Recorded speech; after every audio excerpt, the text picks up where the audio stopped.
बोलिए बांके बिहारी लाल की जय। उत्तरा ने गर्भ शिशु की रक्षा करने के लिए भगवान को पुकारा। भगवान आए, भगवान ने दोनों की रक्षा की।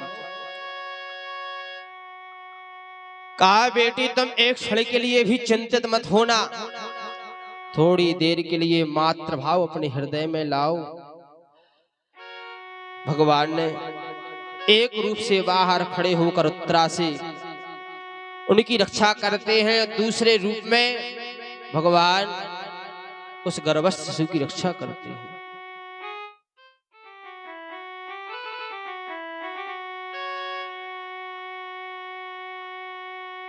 भगवान ने कहा कि मां कुंती, मैं अब जाना चाहता हूं।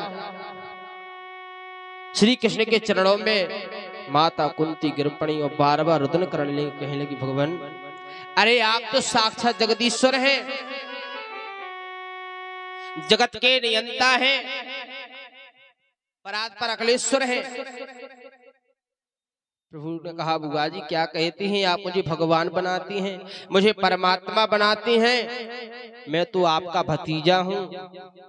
अरे आप तो मेरी मां समान हैं, आपके भाई का सबसे छोटा पुत्र हूं। कुंती बोली, ये ही नाटक तुम्हारा विचित्र है कन्हैया। अरे किसी को बुआ बनाते हो, किसी को फूफा बनाते हो, पर ये कैसे भूल जाते हो कि सबके परबाबा केवल तुम ही हो। आज प्रणाम करने से मुझे कोई नहीं रोक सकता। कन्हैया ने समस्त सभाजनों को संबोधित करके कहा कि सुना आपने? अरे बुआ मुझे भगवान कहती हैं, मुझे परमात्मा कहती हैं, मैं भगवान हूं और मैं भगवान हूं, इसलिए आप कुछ भी मांग सकते हैं, जिसके मन में जो आकांक्षा हो, जो इच्छा हो, मांगो। युधिष्ठिर जी सबसे बड़े हैं, इसलिए सबसे पहले इनको ही वर मांगना चाहिए। महात्मा युधिष्ठिर ने कहा कि गोविंद आज देने को बोलते हो तो एक ही वर दे दो। अरे जीवन में कितनी ही विषम परिस्थितियां आ जाएं, मैं कभी सत्य से ना हटूं, ऐसा आशीर्वाद दो। भीम ने कहा कि गोपाल मेरी तो वैसे भी बड़ी बदनामी है, लेकिन लोग मुझे भोजन भट्ट भी कहते हैं, बस इतना आशीर्वाद दे दो कि खाते पीते उठते बैठते निरंतर आपका ही नाम लेता रहूं।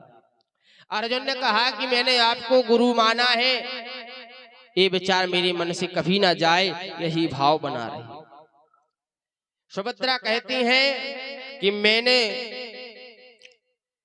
एक ही रूप देखा है, मुझे एक ही वर दे दो कन्हैया कि आपके चरण एक प्रहार का पिंजरा है और मेरा जो मन है वो राजहंस है। मेरा मन रूपी हंस आपके चरण रूपी पिंजरे में से कभी बाहर ना जाए, उसी में फंसा रहे, क्योंकि प्राणों के निकलने के बाद वक्त अवरुद्ध हो जाता है, फिर आपकी याद नहीं आएगी। द्रौपदी ने कहा, कन्हैया मैंने आपको सखा रूप में माना है, मुझे आप सखी के रूप में देखें और मैं आपको निरंतर सखा रूप में ही देखती रहूं।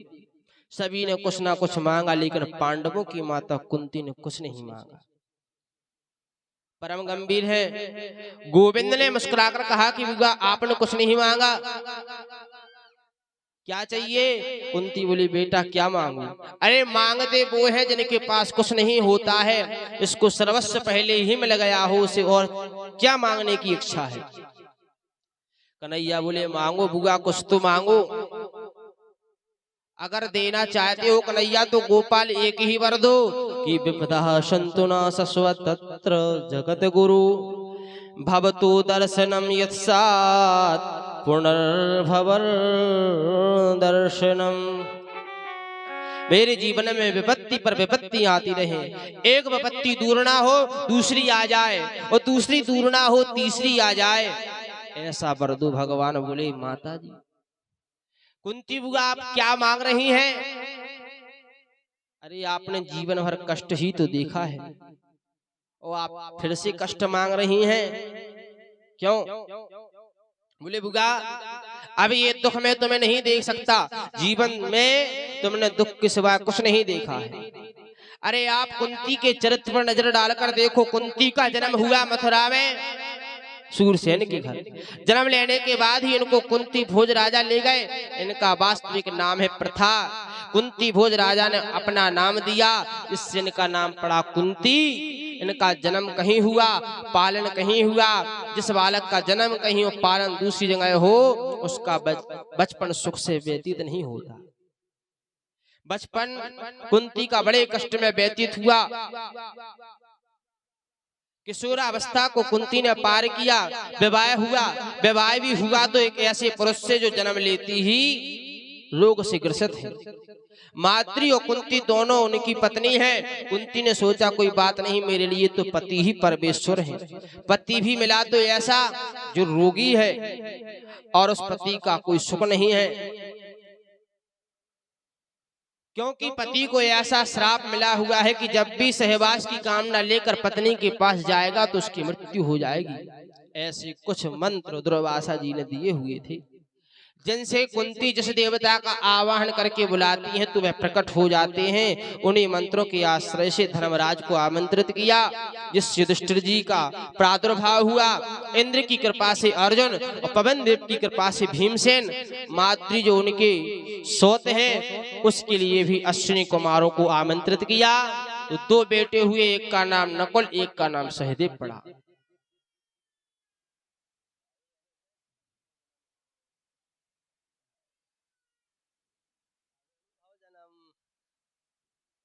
कुंती की युवावस्था भी सुख से व्यतीत नहीं हुई। पति की भी असमय मृत्यु हो गई, क्योंकि पांडु राजा एक बार मन को काबू में नहीं कर सके, माद्री के पास गया और उनकी मृत्यु हो गई। अब माद्री ने कहा, बहन मेरी वजह से पति मरे हैं, मैं इनके साथ सती हो जाऊंगी। विचार करिए, एक ऐसी विधवा नारी ऐसी विषम परिस्थिति में पांच पुत्रों को कैसे पाल सकती है, जिसके 5 पुत्रों को मारने के लिए गांधारी के 100 पुत्र 24 घंटे प्रयास करते हैं, योजना बनाते हैं। कभी जहर देकर, कभी पेड़ से गिराकर, कभी लाक्षागृह में, कभी कुंती की पुत्र वधू को भरी सभा में निर्वस्त्र करते हैं, अपमान करते हैं, चौपड़ में हराते हैं, 12 वर्ष का वनवास देते हैं, 1 वर्ष का अज्ञातवास देते हैं। बोले बुआ, तुम्हारे जीवन में एक दिन भी सुख से व्यतीत नहीं हुआ। आज तुम्हारे पुत्रों को सुख मिला है, विजय श्री प्राप्त हुई है, युधिष्ठिर जी राजगद्दी पर विराजमान है। आपसे कुछ मांगने को कहा तो आप मुझसे झोली पसार कर केवल दुख मांगती हैं। अरे सुख की कहती हैं कुंती माता कि सुख के माथे सिल पड़े और जो हरि हृदय से जाए, और बलहारी बात दुख की जो पल पल नाम जपाए। उस दुख को बलहार दो, उस दुख का स्वागत करो जो भगवान का नाम तो लेने देता है, तो सुख में कोई नहीं नाम लेता। ऐसे सुख को लेकर क्या करें जो परमात्मा को भुला दे, ऐसी संपत्ति को लेकर क्या करें जो कन्हैया की विस्मृति करा दे। ऐसे दुख को तो बार बार सिर पर रखना चाहिए जो कन्हैया की याद कराता है कि विपदो ने विपदा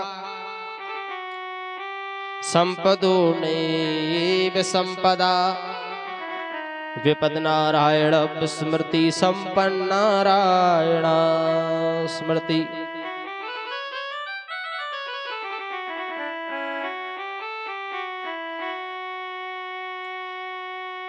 विपत्ति को विपत्ति नहीं कहते हैं, संपत्ति को संपत्ति भी नहीं कहते हैं। गोविंद को भूल जाना ही सबसे बड़ी विपत्ति है, और भगवान की याद बनी रहे तो वह सबसे बड़ी संपत्ति है। मानस में लिखा है कि कहे हनुमंते बेपति प्रभु सोई, जब तब सुमिरन भजन होई। श्री राम जय राम जय जय राम, श्री राम जय राम जय जय राम।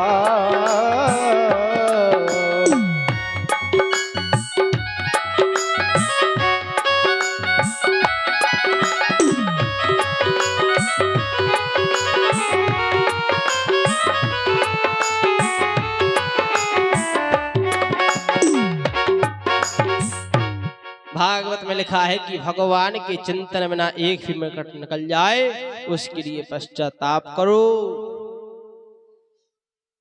मैया कुंती ने दुख मांगा, क्योंकि दुख आएगा तो परमात्मा की याद अपने आप आएगी।